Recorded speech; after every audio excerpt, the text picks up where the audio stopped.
Je vous amène dans un petit questionnement intérieur aujourd'hui par rapport à l'estime de vous-même.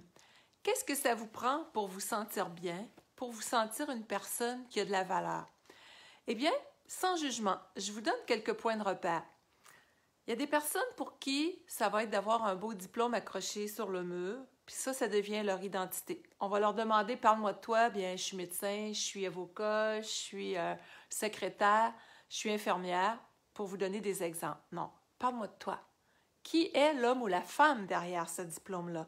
Parce que s'identifier à quelque chose d'extérieur, c'est de s'ouvrir à être déçu quelque part. Parce qu'on se camoufle dans une certaine carapace, si on veut, où est-ce que l'estime, la confiance en soi ne sont pas nécessairement bien valorisés pour autant. Qu'est-ce qui vous attire chez les autres? Quand vous rencontrez quelqu'un, qu'est-ce qui vous fait du bien? Est-ce que c'est si la personne vous parle de son diplôme ou si elle vous fait sentir bien? Si vous vous sentez considéré par cette personne-là, vous vous sentez apprécié, aimé. Ça vous fait du bien. Vous avez peut-être déjà rencontré des personnes que vous êtes assis avec cette personne-là et elle ne fait que parler d'elle-même. Vous n'existez pas, vous n'arrivez pas à placer un mot. Est-ce que ça rend les choses intéressantes? Pas du tout. Donc, au niveau de l'estime de soi, c'est important de rayonner pour qui on est. Pas parce qu'on porte un vêtement d'une telle marque puis ça nous fait sentir quelqu'un.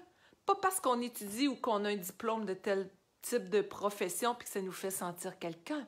Ça n'a pas de valeur si on ne se sent pas rayonner, qu'on n'est pas dans des actions par passion ou par désir d'être là. Sinon, il y a une perte de sens et c'est de comme camoufler une espèce de manque de confiance, d'estime, comme je vous disais. Donc, je fais un peu un portrait de la mécanique humaine bien souvent. Et sans jugement, on a tous passé par là à différents niveaux, puis ça arrive encore à bien des gens. Qu'est-ce qui vous rend heureux ou heureuse?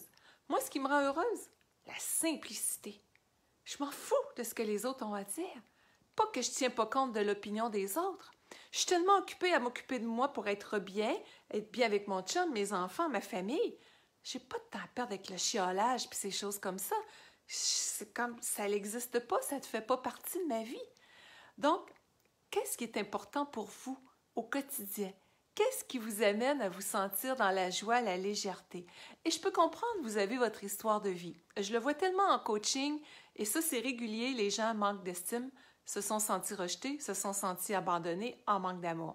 Ça, c'est le passé. Maintenant, je fais quoi? Il y a la programmation qui maintient ces choses-là en place et qui va créer des comportements comme je viens de vous parler. La bonne nouvelle, ça change chez ces choses-là et je le fais régulièrement avec des clients, entre autres. Mais d'être capable de voir dans votre quotidien, c'est ça le petit défi que je vous lance aujourd'hui. Rayonnez, pas par rapport à un titre ou quoi que ce soit. Laissez place à l'authenticité. Je sais que des fois, il y a des peurs du jugement, de la honte d'être soi-même. On a été critiqué ou quoi que ce soit.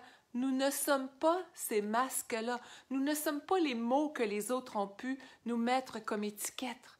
On est un être fondamentalement avec un désir de bonheur comme tous les êtres humains sur la Terre. Et quand on fait ce choix-là, on ramène toute l'énergie qu'on a dispersée à vouloir paraître et on la ramène vers soi pour être. Et là, ça nous attire les personnes qui vont nous aider à co-créer tout ça.